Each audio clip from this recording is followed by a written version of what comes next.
Hola, mi nombre es Malini Castillo, soy tesista de la UNEARTE de mención pintura. En este video voy a mostrar mi trabajo especial que tiene por títulos Hoyos en la Tierra, comprensión de los elementos identitarios derivados de la exploración del entorno natural de la parroquia de San Joaquín de Turmero del estado de Aragua, como reconstrucción del imaginario en el proceso de creación plástica. Este trabajo especial de grado es presentado para optar el título de licenciada en Artes Plásticas mención pintura. El presente video está dividido en dos momentos. Un primer momento, en donde voy a mostrar y explicar lo formal del trabajo, el planteamiento, los objetivos, los referentes históricos, artísticos, el marco teórico, y luego quiero un poco hablar de manera más personal sobre mis antecedentes personales junto con la experiencia de creación plástica, de lenguaje, de la elaboración de las piezas, del proceso en la universidad, de cómo llegué a donde llegué. Por último, voy a mostrar las conclusiones y al final del video voy a añadir en el correo para que puedan ver el video arte que hice en el apartado de mi canal de YouTube. Voy a montar todos estos videos. Este video que es la defensa, el video arte, el tercer video de las piezas que elaboré. Entonces, sin más nada que decir, comenzamos.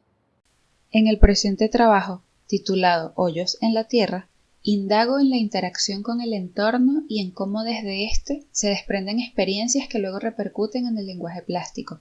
Reflexiono a partir de mi infancia e interpreto los paisajes personales que se suscitan en el tránsito entre Aragua, específicamente San Joaquín de Turmero, y Caracas, las contraposiciones entre lo geográfico y el punto como signo expresivo de esta experiencia, con el fin de resignificar esto para crear una identidad propia. Del mismo modo, me planteo el uso de diferentes medios y técnicas, tales como la recolección de radiografías, plástico y videoarte, elementos que convergen en una muestra instalativa, un poco cambiante en este contexto de pandemia, ya que esta muestra instalativa va a ser mostrada vía online, como componentes principales para la construcción de este trabajo, conferidos asimismo de significados fenoménicos que me conectan con mi propio paisaje interno.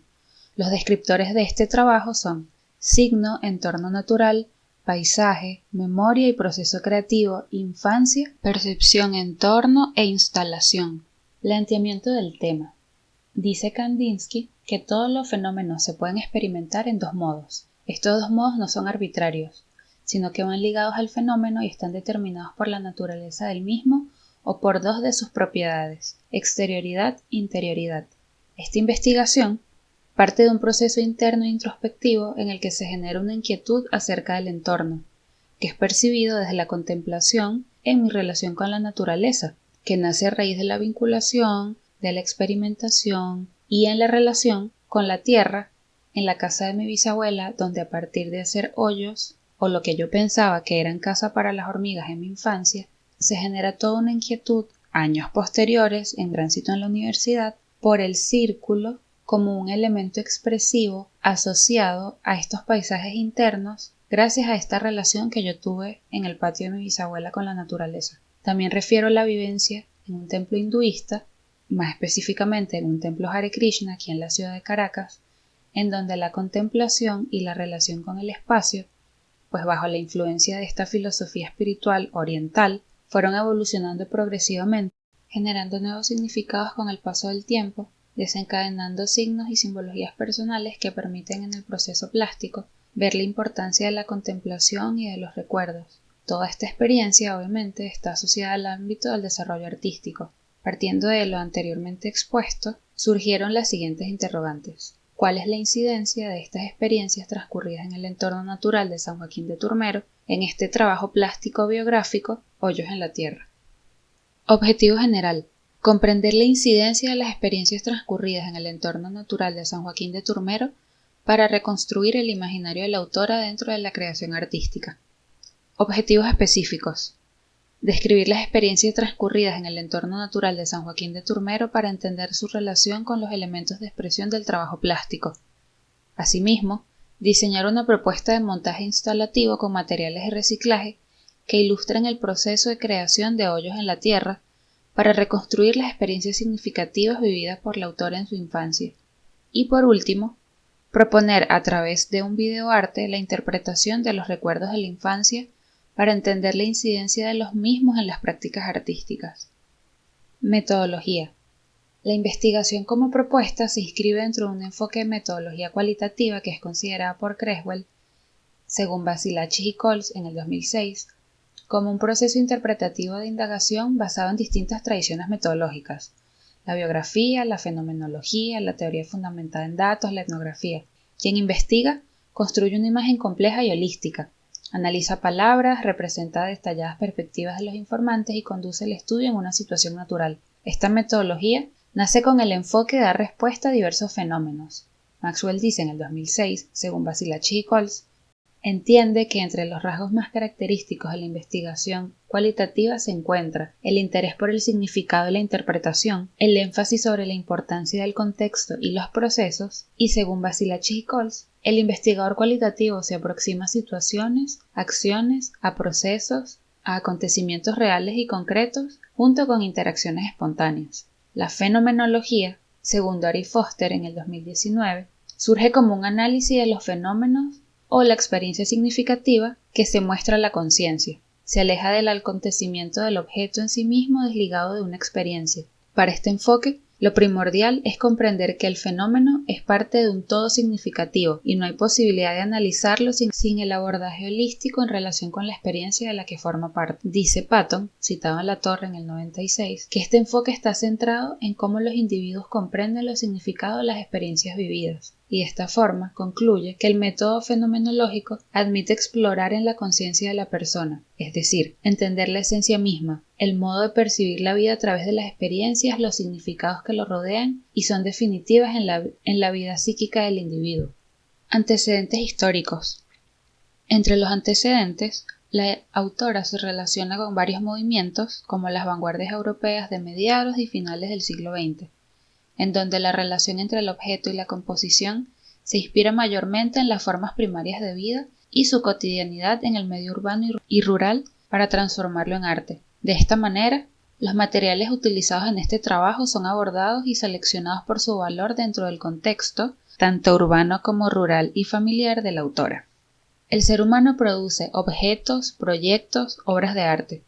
Entendemos estos productos como manifestaciones, puntos de llegada de operaciones psíquicas generatrices y formalizantes que le dan figurabilidad. El sujeto se realiza en sus manifestaciones tanto artísticas como no artísticas. Pueden ser insustanciales como las palabras, gestos, sonidos o bien materializados en objetos concretos, perdurables. En esta categoría entran los objetos de las artes plásticas. Otro de los antecedentes históricos de esta investigación, que se divide en dos, es el arte povera. El arte povera, también conocido como arte pobre, es uno de los principales referentes de este trabajo, debido a la semejanza con las prácticas y los materiales utilizados por la autora. Esta modalidad le da importancia al material, además de atribuirle al mismo un gran poder energético sobre la obra. Se comprende así que el material posee una carga magnética que hace que el artista se aproxime y comience a relacionarse con él, generando un encuentro donde comparten este componente energético que los une. Como resultado de esto, la obra se ve cargada de sentido aún en la simpleza de los elementos que conviven con ella. De allí la conexión de la autora con estos movimientos artísticos que fundamentan una nueva forma de hacer arte con los materiales que refieren a una expresión identitaria del ser humano. Otro de los antecedentes históricos es el land art.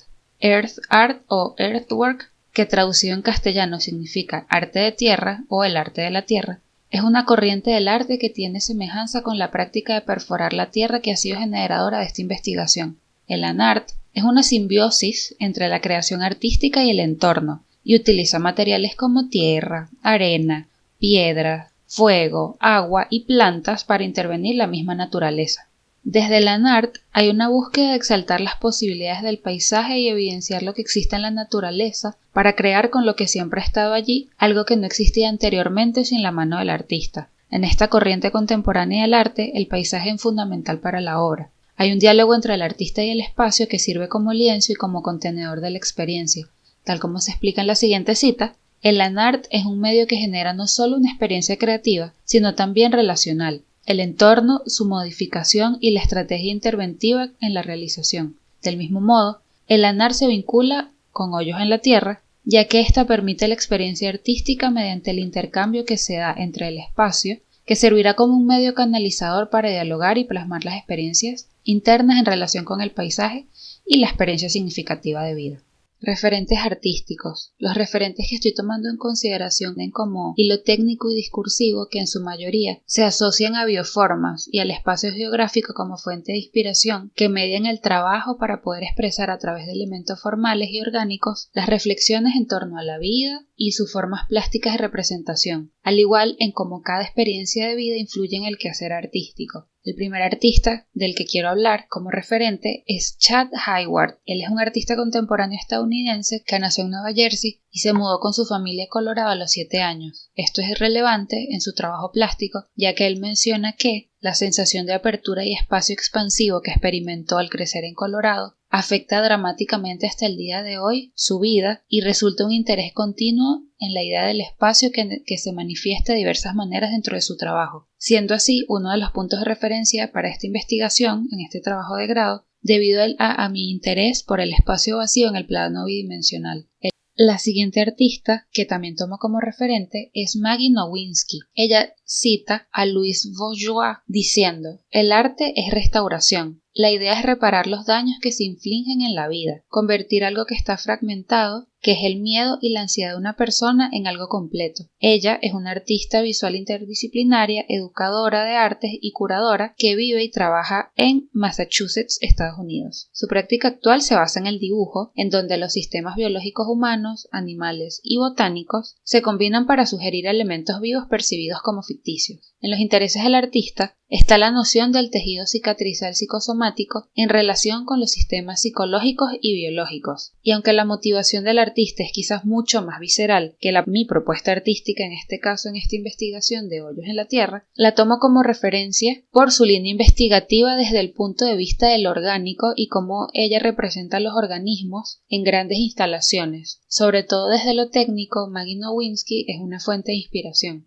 Wendy Letwin es una artista multidisciplinaria estadounidense que trabaja con esculturas, instalaciones y pintura. Su trabajo está influenciado por una impresión de patrones naturales y la observación de su vida diaria. Y es en su trabajo plástico en donde confluyen estas experiencias. Referencia a la diversidad de patrones y a las formas biológicas y geométricas, también industriales, que evocan, por ejemplo, colmenas de abejas, circuitos eléctricos, patrones de ondas sonoras y patrones ramificados de las venas del cuerpo humano. Tanto en la pintura como en la escultura, sus obras encarnan una fuente rica de presencia material. Trabaja con materiales planos que invitan al espectador a entrar en un diálogo entre el espacio físico e ilusorio que forma, con las imágenes que se mezclan entre sí y se subdivierten y redefinen en nuevas formas. La tomo como referente por su capacidad también de representar bioformas y de traducir sus observaciones reflexivas en torno a la vida de forma como tan abstracta en instalaciones que, aunque me parecen simples, las dimensiones grandes que escoge no saturan el espacio en las salas vacías en donde expone.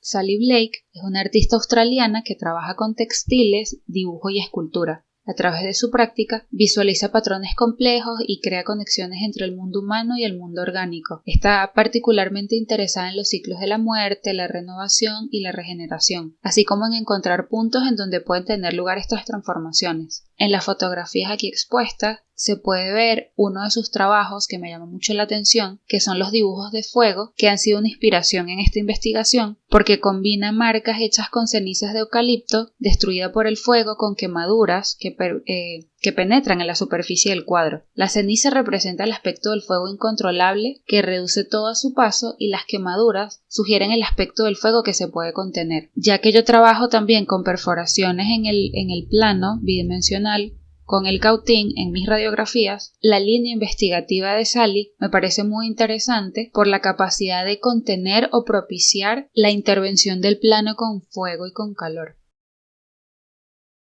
Signo. El artista plástico es, entre otras cosas, un ser que se comunica con lenguajes no verbales y verbales. Despoja a los objetos y a los signos de sus significados originales, los vacía y los llena de manera libre de otros significados con cargas muy personales. Podríamos decir, por eso, que el artista plástico es un significador. El artista, al igual que los niños, absorbe del mundo códigos abstractos que luego, gracias a la intelección, irán adquiriendo significados para que así éste pueda llevar a cabo la experiencia creativa, ya que de esta forma establece una interacción entre el ser humano y el medio. El signo Es llamado signo cuando a través de él se conoce otra cosa. El signo formal, por tanto, hace conocer aquello que designa antes de darse a conocer a sí mismo en su cualidad de signo. El concepto de agua nos hace conocer el agua manifestándola. En un solo acto conocemos el signo y el significado. El concepto de agua nos lleva directamente al agua, siendo un signo que no se manifiesta él mismo, sino que perfectamente es la realidad significada. Cuando se hace referencia a signos, se habla de evocación, y por ello es importante recalcar el valor de esta definición en este trabajo investigativo. La propuesta plástica presentada está impregnada de signos, tales como el círculo, las formas orgánicas, las ondulantes, que evocan a la naturaleza y representan las bases gráficas de las prácticas artísticas en esta investigación. Paisaje o entorno natural. El paisaje no tiene sentido, a diferencia del lugar, sino en relación con la mirada que lo reclama, en relación a la cual éste se constituye. Constantella Haile Ariel. En la relación intercambio entre el ser humano y el ambiente como ente, el ser humano puede nutrirse por la experiencia tangible mediada por los estímulos que le brinda este entorno. El paisaje toma sentido cuando desde él y en él se ejerce una apropiación simbólica que le brinda al humano una experiencia que lo ayude a identificarse, conocerse y vincularse con el entorno. Cada persona es su mundo circundante, visto esto como un objeto cero en un punto de coordenadas desde donde se experimenta todo objeto mundano y toda experiencia con el entorno. Esto se observa no solo desde su mundo privado, sino también en el entorno que es accesible a todos. Aunque cada persona tenga sus fenómenos subjetivos dentro de la orientación espacial, la geografía, están todos referidos al mismo mundo o planeta que está ahí, conocido y accesible y que tiene unos mismos elementos referenciales aunque el continente, la cultura y el idioma sea otro. Las hojas, la tierra, el agua, las nubes, los insectos, todos objetos referenciales que fungen como musas o elementos libres para la apropiación y traducción del imaginario propio. Comprender la naturaleza mediante el pensamiento es como tratar de describir los contornos de una enorme cueva con la ayuda de una pequeña linterna que produzca una brillante pero fino destello. La trayectoria de la luz y las series de puntos por los que ha pasado debemos retenerlos en la memoria, y a partir de este recuerdo debe reconstruirse trabajosamente el aspecto general de la cueva. Esto dice Alan Watts. El paisaje representa estos afectos en el doble sentido propio del concepto de la representación. Por un lado, remite una imagen hecha al paisaje visión y así a la noción del lugar como orden estable de elementos figurativos en el conjunto de líneas y volúmenes que organizan y convierten el marco visual en un todo estéticamente placentero correspondiente a la sensación de habitabilidad. Memoria y proceso creativo. La memoria es un cuaderno de anotaciones en donde almacené de forma inconsciente las siluetas y las formas que más adelante se manifestaron en mi trabajo. El recuerdo de mi infancia, la vivencia en la tierra en la casa de mi bisabuela, el compartir con mi familia, el entender que cada acción y cada puntada en el piso con el palo de escoba con el que le hacía la casa a las hormigas genera un hueco y que este a su vez funciona como un contenedor o como un espacio vacío. La relación con la naturaleza y también con el mar de las costas aragüeñas fueron la materia prima que ha estado presente en cada trabajo plástico que he tenido en mis años universitarios. En el quehacer es importante considerar que el trabajo de expresividad es el resultado del compendio entre el hacer y la intelectualidad que se manifiesta a través de una serie de técnicas que uno escoge según su investigación. Aparte, también en los procedimientos y recursos que se dispongan y del orden en el que uno decide que tiene más afinidad debido a su propia experiencia. En este caso, la expresividad es encontrada en y desde un espacio de intervención que relaciona el espacio físico geográfico de mi infancia en la relación con mi cotidiano en el templo Hare Krishna aquí en Caracas. De este modo, el proceso creativo se traza como un tema abierto, subordinándose al tiempo en el que he concibido estas piezas o esta obra, ya que en el espacio de experimentación con distintos medios, el artista, en este caso la estudiante, se hace a sí misma, porque en este proceso no está desligado la reflexión del cotidiano, y así una cosa está nutrida por la otra. Infancia. La infancia en este trabajo está asociada a los primeros gestos gráficos que tuve en mis aproximaciones al entorno, las cuales permitieron desarrollar el lenguaje plástico que tengo ahora, o lenguaje pictórico. En relación a esto, cabe destacar, y aquí cito a un atlas de filosofía, que la apertura de las artes visuales al no figurativismo ha supuesto una enorme implicación de los confines de la pintura, ya que no es una imitación del mundo, sino una libre representación del imaginario. Este concepto nos permite comprender las experimentaciones con el entorno y su posterior manifestación en los procesos creativos. Mi infancia juega juega un papel vital en este desarrollo, ya que determina la relación con el entorno, entendiendo que lo que experimentamos, según Torres, durante los primeros años deja una huella en nosotros, una huella que no necesariamente permanecerá siempre de la misma forma, pero que tendrá una importancia determinante en el desarrollo de nuestra manera de ser y de relacionarnos. Tomando como ejemplo lo expuesto en el libro de Lowenfeld y Lambert, que se llama Desarrollo de la capacidad creadora, en donde de una manera bastante agradable y metódica desmenuzan la experiencia del arte y la infancia, exponen que es solo a través de los sentidos que el aprendizaje tiene lugar. No obstante, el hecho de que aprendamos solo a través de los sentidos, tocar, ver, oír, oler y saborear, implican una activa participación del individuo. Krishnamurti, que es un filósofo hindú, dice en su libro Relacionarse con uno mismo, con el mundo y con los demás, que la identificación crea separación, haciendo alusión al posicionamiento del ser humano en cuanto a la política, a la religión, a una doctrina filosófica. Él pensaba que cuando un ser humano se identifica, deja a un lado la posibilidad de aprender solo desde alguna otra postura que no sea la suya, y con este pensamiento cerrado pierde libertad. Por el contrario, Lowenfeld y Lambert en el 72 exponen en su libro que no hay una expresión artística posible sin la autoidentificación con la experiencia expresada, así como con el material artístico utilizado para este fin. Es la verdadera expresión del yo. Los materiales artísticos están controlados y manipulados por el individuo y por el proyecto completo que es él mismo. Observar, anotar y crear fueron pautas que en mi investigación y en la universidad oí frecuentemente como una recomendación para la creación en el trabajo plástico. Y en base a esto, Lowenfeld y Lambert sugieren que el aprendizaje no solo significa acumulación de conocimientos, sino que además implica la comprensión de cómo se les puede utilizar. Deberemos de poder usar nuestros sentidos libremente y con actitud creadora y desarrollar actitudes positivas hacia nosotros mismos y hacia los que nos rodean. El término de autoexpresión ha sido a menudo mal interpretado. En la construcción de formas, la autoexpresión encuentra una salida que refleja los sentimientos, las emociones, los pensamientos de un individuo y el nivel propio del desarrollo. Lo que importa es el modo de expresión, no el contenido. Es importante mencionar esto, puesto que uno de los grandes errores que se pueden cometer en el uso del término autoexpresión es pensar en él como un conjunto de emociones no estructuradas o incontroladas, o, por otra parte, considerarlas como una simple imitación. De esta manera, la autopercepción y la percepción del entorno contribuyeron no solo en el desarrollo espacial de mi trabajo, sino también en el entendimiento de la importancia del medio geográfico o del entorno para el desarrollo de esta investigación. Lowenfeld y Lambert escriben acerca del desarrollo perceptivo en este libro. A medida que crece el niño, el espacio que lo rodea se extiende y cambia la forma en la que lo percibe. El espacio, las formas, los colores, las texturas, las sensaciones kinestésicas y las experiencias visuales incluyen toda una variedad de estímulos para la expresión. Los productos de la actividad artística de un niño revelan muchas cosas. El niño se descubre a sí mismo, inocentemente y sin temor. Para él, el arte es algo más que un pasatiempo, es una comunicación significativa consigo mismo, es la selección de todas aquellas cosas de su medio con las cuales se identifica y la organización de todas ellas en un todo nuevo y con sentido. El arte es importante para un niño, lo es importante para su proceso mental, su desarrollo perceptivo y afectivo, su progresiva toma de conciencia social y su desarrollo creador. Percepción, entorno. Todo estudiante de filosofía, una vez puesto delante de los contenidos de antropología o nociología, que es la parte de la filosofía que estudia los principios, fundamentos, extensión y métodos del conocimiento humano, tiende a hacerse ciertas preguntas respecto al conocimiento. ¿Cómo es posible que algo dentro de mí se refiera a algo exterior a mí, difiriendo en tanto que algo en mí es universal y fuera de mí es particular? ¿Y cómo puede explicarse que algo distinto de mí, de alguna manera, esté en mí? ¿Cómo explicar además que esto dentro de mí sea conocido con posterioridad a la cosa a la cual se refiere?